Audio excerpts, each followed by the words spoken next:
Më 16 mars Haxhi tha që mbylli sytë për herë të fundit. Afër tij në ditët e fundit nuk ishte biri i tij Hashimi, i cili nuk u lejua që të vente as në ditën e varrimit. Gjykata speciale atij ja kishte lëshuar lejen tek disa ditë më vonë kur e pamja në buroj ishte mbyllur. Kështu ish presidenti kosovar që po gjykohet në Hag për krime lufte më 21 mars, në përcjelljen e shumë zyrtarëve të Euleksit ja dha lëmë të mirën babait për të kthyer në paraburgim ku vazhdon të mbahet prej 5 vjetësh. Pak muaj më vonë në Hag do fillonte një fazë fort e rëndësishme për ata që po gjykohen atje në akuzat për ndërmarrje të përbashkët kriminale. Më 15 shtator në gjykatën speciale filloi dëgjimi i dëshmitarëve të mbrojtjes. Të ftuarit ishin personalitete me nam global për kohën të cilën e përfshin akt akuza. I pari ishte James Rubin, ish ndihmësi i sekretarit amerikan të shtetit në administratën e Bill Clintonit, e cila mundsoi lirinë Kosovës nga pushtuesi serb. Por 3 ditë me radhë kjo përgjigj pyetjeve të prokurorisë, gjykatës dhe të mbrojtjes, duke mos ndryruar fare qëndrim në bindjen e tij se faqi nuk kishte autoritet. Ne nuk e kishim kuptuar mirë si funksiononte struktura udhëheqëse, por e kishim të qartë që ai nuk kishte autoritet, as nuk kishte mundësi të diktonte asgjë. Pas Rubinit, ulsen e dëshmitarit e zunë me radhë personalitete tjera me rëndësi që nga pozita të ndryshme që ishin afër luftës së Kosovës. I dyti me radhë ishte Paul Williams, ish këshilltar ligjor i delegacionit të Kosovës në negociatat në Rambuje. I treti ishte diplomati britanik John Stuart Duncan. I katërti James Peter Colvey, përfaqësues i OKB-s. Më 10 dhjetor Christopher Hill e Michael Dirk. Krejt në fund ova dëshmia që nga njësi të konsiderua si më e rëndësishme, ajo e generalit të NATO-s Wesley Clark, i cili për 2 ditë me radhë potencoi fuqishëm që UÇK nuk ishte zinxhir komandues që funksiononte vertikalisht. Nuk mendoj se ka qenë organizuar, nuk e kam pasur kur përshtypjen se kjo ka qenë organizuar nga UÇK-ja. Këto ishin grupe individuale. Të gjithë dëshmitarët i mohuan akuzat e ngritura nga prokuroria e specializuar.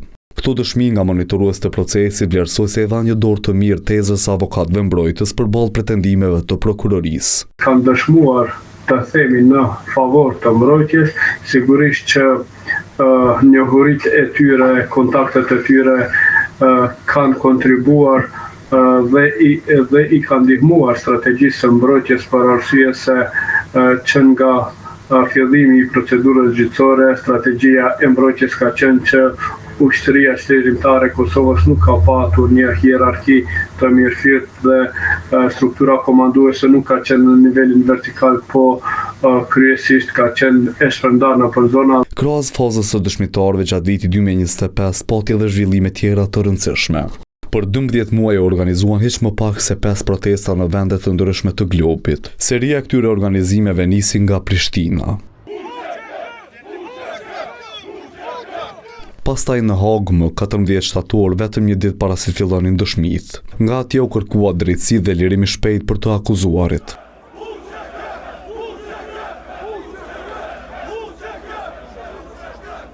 Vetëm një muaj më vonë një tjetër u organizua në Tiranë. Pastaj tjetra në Strasburg me të njëjta thirrje. Drejtësi për çlirimtarët u kërkua edhe nga Shkupi më 13 dhjetor. Këto organizime sipas OVL-UÇK-s dërguan mesazhe të rëndësishme.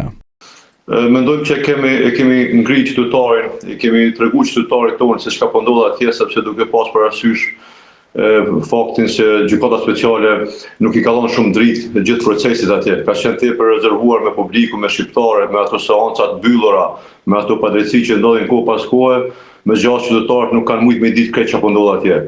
Kjo thirrje jonja për qytetarët që më dalin më mobilizu e më sensibilizu për ato që po ndodhin gjykata speciale, besoj që ka qenë i arritur. Kështu ngjarje pas ngjarje vlerësohet se procesi po shkon drejt fundit.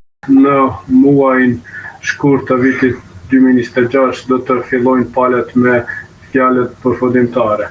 Pra tani që 6 vite ky proces apo ky rast karqimal do të merr epilogun në shkallën e parë gjatë vitit tash. Andaj shpresuat për një epilog pozitiv. Nëse do të ndodhë një monitorim i mirëfillt i kësaj gjykate, i punës së gjykatës deri në këto kohë, deri në përfundim procesit, ne jemi të bindur se bashkëtarët tonë do të kthehen pa fajshëm në shtëpitë e tyre.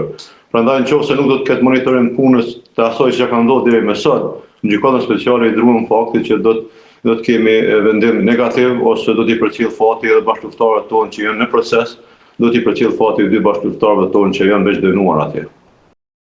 Derisa ndaj faqit e të tjerëve pritet të merret vendimi ka pranvera e këtij viti, një tjetër i akuzuar nga prokuroria speciale veç është kthyer në shtëpi.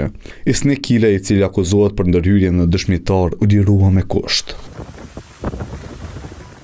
Por fatin që të shkonte në shtëpi në vitin 2025 nuk e pati një tjetër person tani më i dënuar Salim Mustafa Cali, madje as kur i vdiq babai.